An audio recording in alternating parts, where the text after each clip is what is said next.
Hello everyone, আর একটা ছোট্ট মিষ্টি ব্লগ নিয়ে চলে এলাম। তো সকাল সকাল আমি এখানে সবজির বাজার নিয়ে বসে পড়েছি, কারণ মা আজকে খুব সকালে গেছিল বাজার করতে। আর বাজারগুলো দেখে আমার ভীষণ ভালো লাগছে, তাই বেশিক্ষণ দেরি না করে আমি ঝটপট করে এগুলোকে আগে বের করে নিচ্ছিলাম। তো এত বাজার নিয়ে এসছে, প্রায় মনে হয় 2 সপ্তাহ ধরে আমরা এগুলো খাবো।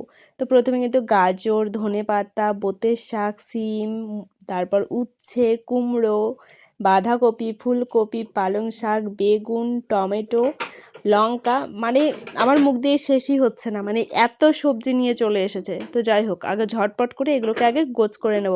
আর বেগুনগুলো দেখো, পোড়া খাওয়ার জন্য একদম পারফেক্ট। আর বেগুন পোড়া খেতে আমার এত ভালো লাগে, সেটা আর বলে বোঝানো যাবে না। শীতকাল এলেই এই বেশিরভাগ সময় মানে আমার শ্বশুরমশাই আর আমি সকালবেলার খাবারটা অন্তত পক্ষে বেগুন পোড়া দিয়েই খেয়ে নিই, মানে এতটা পরিমাণে ভালো লাগে। বেগুন পোড়া অনেকেরই পছন্দ, আবার অনেকের পছন্দ না। যেমন আমার শাশুড়ি মা বেগুন পোড়া একদমই খেতেই চায় না। তো যাই হোক, এখানে সব গোছগাছ করে নেওয়ার পর ধনে পাতাগুলোকে একটু বেছে রাখবো, কারণ অনেকগুলো ধনে পাতা নিয়ে এসেছিল। তো সেগুলোকে গোছগাছ করে চলে এলাম আমি এখন ঘরে, কারণ সকালবেলা ঘুম থেকে উঠে আজকে আর আমার বিছানাটাকে তোলা হয়নি। কারণ পাপা যেহেতু অনেকটা লেট করে উঠেছিল, আর আজকে বিছানার চাদরটাকে চেঞ্জ করব, ভাবছি যে এই ঘরটাকে একটু পরিষ্কার করব, মানে ঝাড়বো। তো তার আগে শীতের কিছু পোশাক বের করব। তো আমার শীতের পোশাক কোথায় রাখা আছে সেটা তো দেখাবো। আর আমার বিছানার সোফার অবস্থাটা দেখো, এখনো পর্যন্ত গোছগাছ করা হয়নি। আর নিচে একটা কম্বল রয়েছে, সেটা নিচে পাতবো। তো চলো, ওই যে একটা দেখো, হ্যাঁ, আলমারির ওপর একটা ট্রলির ভেতরে কিন্তু আমি সব কিছু রেখে দিয়েছি শীতের পোশাক।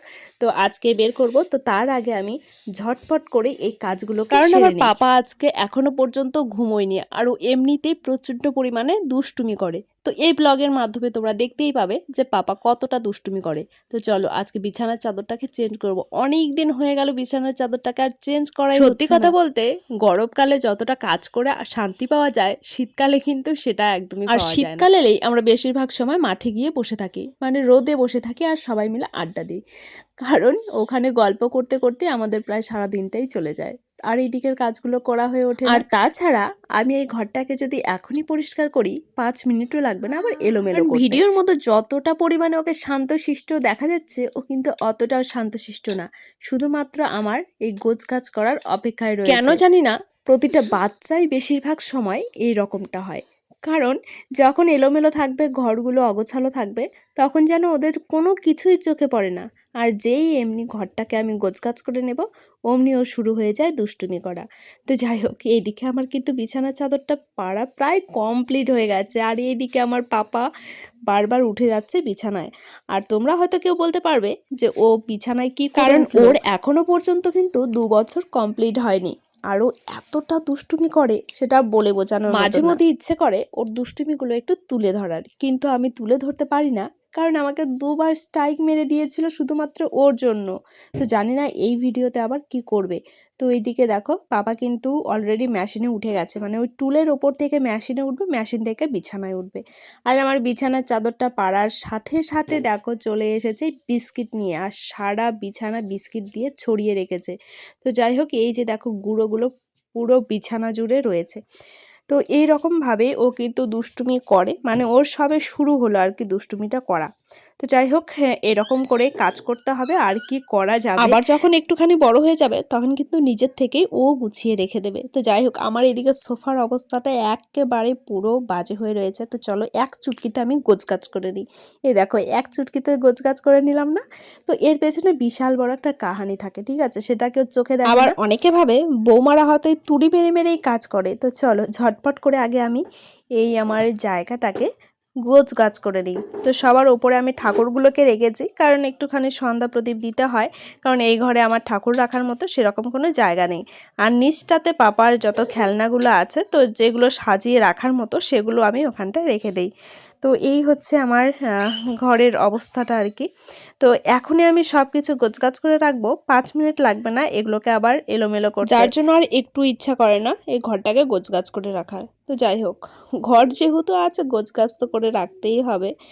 তো আমার এদিকে মোটামুটি কিন্তু গোছগাছ করা প্রায় কমপ্লিট হয়ে গেছে। এখন বিছানা সোফা আর সাইডের জায়গাটা তো কমপ্লিট হয়ে গেল গোছগাছ করা। এখন হচ্ছে মেঝটাকে ঝাড় দিয়ে নিয়ে তারপরেই কম্বলটাকে পারবো। আমরা বেশিরভাগ সময় এই কম্বলটাকে মেঝেতে পারি, তার কারণ এখন যেহেতু ঠান্ডা পড়ে গেছে আর শীতের দিনে কিন্তু এই মেঝেটা এমনিতেই ঠান্ডা বরফ হয়ে থাকে। তো যার জন্য মেঝেতে সবসময় এই কম্বলটা পেরে রাখি, কারণ পাপা সবসময় যেহেতু ঘরের মধ্যে খেলা করে, যার জন্য এটা পেরে রাখাটা ভীষণ ইম্পর্ট্যান্ট আমার মনে হয়। তো যাই হোক, ঝাড়টা দিয়ে নেই। তো এখন কিন্তু মোটামুটি প্রায় অনেকটাই বেজে গেছে। তো আমাদের সকাল দুপুরে রান্না কমপ্লিট করে তারপর কিন্তু আমি এসেছিলাম ঘর গোছগাছ করতে। যে কোনো কাজই একবার যদি অলসে পড়ে যায় তাহলে কিন্তু আর কোনো কাজই হাতে আসে না। তো আমারও ঠিক সেই রকমটাই হয়েছে। অনেক দিন ধরে ভাবছি যে গরমের যে পোশাকগুলো আছে সেগুলো সব বের করবো, মানে শীতের পোশাকগুলো বের করব। ঠিক আছে, তো সেটা আর হয়েই উঠছে না। আবার কিছু কিছু জিনিস আছে যেগুলোকে আমার তুলে রাখতে হবে, তো সেগুলোও আর করা হচ্ছে না, ঠিক অলসতার জন্যই। তো যাই হোক, এতটা অলস হয়ে গেছি আমি, আর কি বলবো। তো ঝটপট করে এদিকের কাজগুলো সেরে নেই, তারপর আবার জিনিসগুলো বের করতে হবে। তা না হলে আবার এই কাজগুলো করতে প্রায় আবার সারা রাত লেগে যাবে। আর রাতের অবস্থাটা কি হবে এই ঘরে সেটাও কিন্তু আমি এই ব্লগেই শেয়ার করব। তো চলো, আমার গোছগাছ করা তো কমপ্লিট, একটুখানি এক ঝলক তোমাদেরকে দেখিয়ে দেই। তো এই হলো আমার রুমের অবস্থা এখন বর্তমানে। তো সন্ধ্যার সময় বা ঘুমানোর আগে কী রকমটা থাকে তো সেটা কিন্তু আমি দেখাবো। কেউ একদম স্কিপ করবে না, ফুল ভিডিওটা দেখতে থাকবে। আর হ্যাঁ, আগেই বলে রাখি, যদি আমার ব্লগগুলো ভালো লাগে অবশ্যই কিন্তু তোমরা একটুখানি লাইক এবং কমেন্ট করবে, যাতে নিত্য নতুন আরও নতুন নতুন ভিডিও দিতে পারি। ঠিক আছে, অনেকে আমার ব্লগ দেখো কিন্তু কেউ লাইক এবং কমেন্ট কিন্তু করো না। তো যার জন্য প্লিজ বলছি একটুখানি লাইক কমেন্ট আর পারলে একটু সাবস্ক্রাইব করে দেবে যদি ভালো লাগে।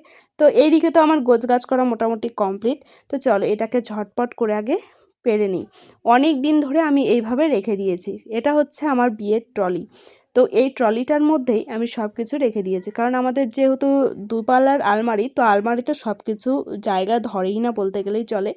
তো যার জন্য এটার মধ্যে কিছুটা আমি জিনিস রেখে দিয়েছি, কারণ এই জিনিসগুলো তো সবসময় ব্যবহার হয় না। এখন যেহেতু শীতকাল পড়ে গেছে, এখন এই জিনিসগুলোকে কাজে দেবে। তবে সব জিনিস না, কিছু কিছু জিনিস। পাপা যেহেতু ছোট ছিল তখন ওর কিছু কিছু কম্বল, ছোট ছোট কম্বলগুলো সব আমি এর মধ্যে রেখে দিয়েছি। সোফার কাভার থেকে শুরু করে সব কিছু, যেগুলো আমাদের অপ্রয়োজনীয় জিনিস, তো সেগুলোকে আমি এইভাবেই রেখে দিই। আর এটা ছিল আমার হচ্ছে একটা নাইটি।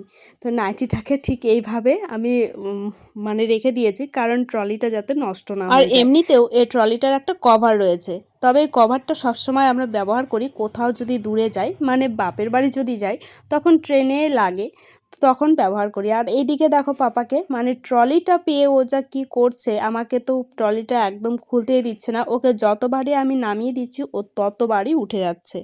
তো আমার প্রত্যেকটা কাজের সময় কিন্তু ও ওরকমই করে, আর আমার অনেকটা কাজের লেট হয়ে যায়। আবার এটা নিয়ে অনেকে বলে যে একটা কাজ করতে গিয়ে 1 ঘন্টা লাগিয়ে দেয়। তো তোমরাই বলো তো, তো এই রকম যদি একটা বাচ্চা থাকে মানে কাজ করার সময়, তাহলে কার দেরি না হবে। এই যে আমি শুধুমাত্র বের করেছি, অমনি উঠে বসে পড়েছে। তাহলে কি করব বলো তো? তো ওকে বারবার নামানো ওঠাতে গিয়েই কিন্তু আমার আধ ঘন্টার মতন প্রায় চলে গেছে। তো এই যে একটা ছোট্ট কম্বল, ওটা এখন প্রয়োজন হয়, কারণ এখন মোটামুটি অনেকটাই শীত পড়ে গেছে।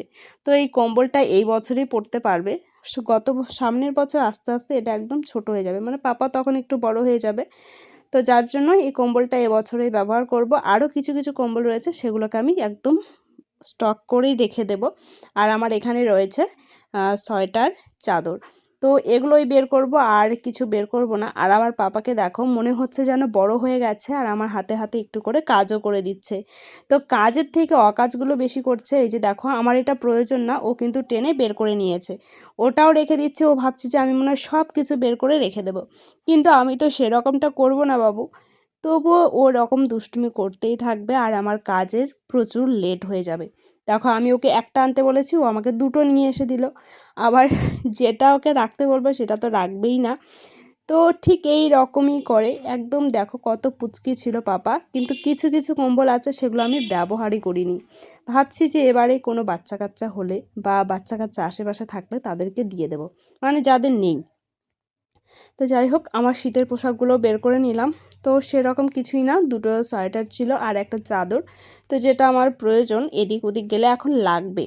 তো সেগুলোকে আমি বের করে নিচ্ছি। আর এই চাদরটা আমার সবথেকে বেশি পছন্দের।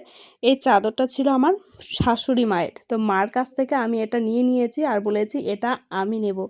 তো আমার শাশুড়ি মশাই বলেছে ঠিক আছে এটা তুমি নিও, আমার যা কিছু আছে সব কিছুই কিন্তু তোমার, তোমার যেটা যেটা ভালো লাগবে তুমি সেটা সেটা নিয়ে নিতে পারো।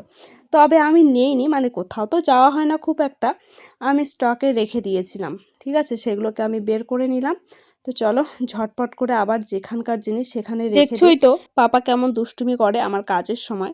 তো যাই হোক, এদিকে দেখো আমার মানে ট্রলিটা আমি এখনো পর্যন্ত চেনটা ঠিকঠাকভাবে আটকাইনি, আবারও উঠে গেছে ওপরে। তো ঠিক এই রকম করেই কাজ করছি, আর কি করব বলো। আর ওর এরকম দুষ্টুমি করতেও ভীষণ ভালো পায়। তো যাই হোক, আমার মোটামুটি এদিকে গোছগাছ করে নেওয়া কমপ্লিট।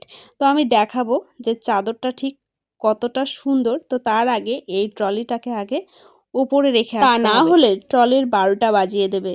এই ট্রলিটা একটু বড়সড়ই নিয়েছে, কারণ শীতের দিনে এই ট্রলি দিয়ে 1-2 জনার ড্রেস দিয়েই পুরোপুরি ভরে যায় আর কি।